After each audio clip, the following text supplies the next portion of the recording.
धन धन सतगुरु तेरा ही आसरा, एक कदम परमार्थ की ओर।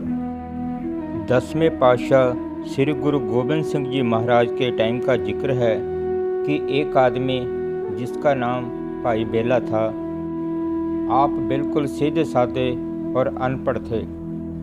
आप जी 10वें पातशाह के दरबार में आए और प्रेम से बेनती की कि महाराज जी, मैं आपके पास रहकर सेवा करना चाहता हूँ। तो महाराज जी ने भाई बेले से पूछा कि आप तीर तलवार चलाना जानते हो? वो कहने लगा कि नहीं जी। फिर महाराज जी ने पूछा कि आप खाना बनाना जानते हो? उसने कहा नहीं जी। तो महाराज जी ने पूछा फिर आप कौन सी सेवा करोगे? तो उन्होंने कहा जी, आप जी के घोड़ों को घास वगैरह डालने की सेवा कर दिया करूँगा। महाराज जी ने उसकी सादगी और प्यार देख के उसको अपने दरबार में रख लिया। अब भाई बेला बड़े ही प्रेम और श्रद्धा से 24 घंटे घोड़ों के तबेले में सेवा करते रहते थे। कुछ ही महीनों में सारे घोड़ों की सेहत काफ़ी अच्छी हो गई। तो एक दिन 10वें पातशाह ने भाई बेले से पूछा कि आप कुछ पढ़े लिखे हो? उसने कहा नहीं जी। तब गुरुजी उनकी सेवा भावना देख के बहुत खुश हुए और उन्होंने फरमाया कि हम आपको रोज़ एक तुक बताया करेंगे, वो आप याद कर लिया करो। इस तरह ही आप हौली हौली पढ़ जाओगे। भाई बेला जी कहने लगे ठीक है महाराज जी। अब हर रोज़ महाराज जी उनको एक तुक बता देते थे और वो प्रेम से सारा दिन घोड़ों की सेवा भी करता और उस तुक को याद भी करता रहता। उन दिनों में 10वें पातशाह जी की मुगलों के साथ कहीं ना कहीं छोटी मोटी लड़ाई लगी रहती थी। तो एक दिन क्या हुआ कि गुरुजी घोड़े पे सवार होके कहीं जाने लगे। तो भाई बेला जी ने 10वें पातशाह को बेनती की कि महाराज जी, आज आप इतनी जल्दी कहाँ जा रहे हो? मेरे को पढ़ने के लिए तुक तो दी नहीं, वो तो दे जाओ। तो महाराज जी बेले की बात सुन के बड़े हैरान हुए और कहने लगे कि वाह भाई बेला, ना वक्त पछाने ना बेला। उनका कहने का मतलब ये था कि हम तो लड़ाई के मैदान में जा रहे हो, आपको तुक की पड़ी है। अब हमारे पास वक्त नहीं है तुक बताने का, हमारे को बहुत जल्दी जाना है। मगर भाई बेला इस बात को समझ ना सका। उसने सोचा कि गुरुजी शायद मेरे को यही तुक बता के गए हैं। वो सारा दिन बड़े प्रेम से यही बोलता रहा, वाह भाई बेला, ना वक्त पछाने ना बेला, वाह भाई बेला, ना वक्त पछाने ना बेला। इस बात को सुन के वहाँ के जितने भी सेवादार और ज्ञानी ध्यानी आदमी थे, सभी हंसने लगे कि ये कौन सी तुक है जो आज महाराज जी इसको बता के गए हैं। मगर बेला जी सारा दिन इसी तुक का प्रेम से चिंतन करते रहे। शाम को जब दरबार लगा तो किसी सेवादार ने 10वें पातशाह से पूछा कि महाराज जी, आज आप बेले को कोई तुक दे के गए थे?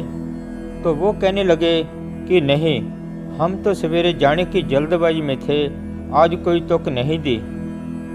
तो वो कहने लगे कि ये तो सारा दिन यही बोलता रहा कि वाह भाई बेला, ना वक्त पछाने ना बेला।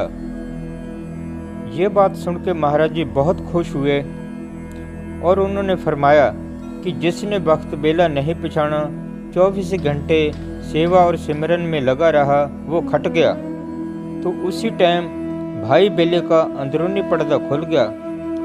इस बात को देख के वहाँ के जो ज्ञानी ध्यानी लोग थे, जिन्होंने वाणी के उलथे वगैरह करने में सारी उम्र निकाल दी थी, जो गुरुजी के बहुत ही नज़दीक थे, कहने लगे कि गुरुजी के दरबार में कोई इंसाफ नहीं है। हमारे को तो इतने इतने साल हो गए सेवा करते को, भाई बेला तो कल आया है, हमारे ऊपर वो दया नहीं हुई जो बेले के ऊपर हो गई है। इस बात का भ्रम मिटाने के लिए 10वें पातशाह ने दरबार के सभी सेवादारों को बुलाया और भांग रगड़ने को कहा। अब भांग तैयार हो गई तो महाराज जी ने हुक्म दिया कि सभी संगत भांग पियो, मगर एक बात का ध्यान रखना कि भांग को पीना नहीं, सिर्फ उसकी कुरलियां कर करके बाहर फेंकते जाना। अब सभी संगत ने कुरलियां कर करके सारे भांग खत्म कर दी। तो 10वें पातशाह ने सभी संगत से पूछा कि बताओ भाई, भांग से कितना नशा हुआ आपको और इसका कैसा स्वाद था? तो सभी सेवादार कहने लगे कि महाराज जी, भांग का नशा कहाँ से होना था, वो तो हमने सारी कुरलियां कर करके बाहर ही निकाल दी। अगर भांग को पीते तो तभी नशा होता।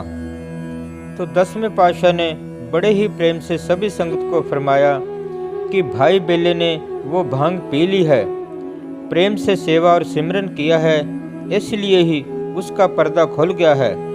आप सब ने सिर्फ कुरलियां ही की है, उस नाम का रस नहीं लिया है। एक जगह और भी बाणी में आता है, सतगुरु की सेवा सफल है, जे को करे चितलाए, मन चिंदिया फल पावना, होमे बिचों जाए, बंधन तोड़े मुक्त होए, साचे रहे समाए।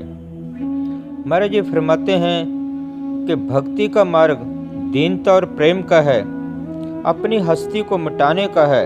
एक जगह और भी आता है, होए निमाणी टह पई, मिलिया सहज सुभाए, पूर्व लिखया पाइए, नानक संत सहाय।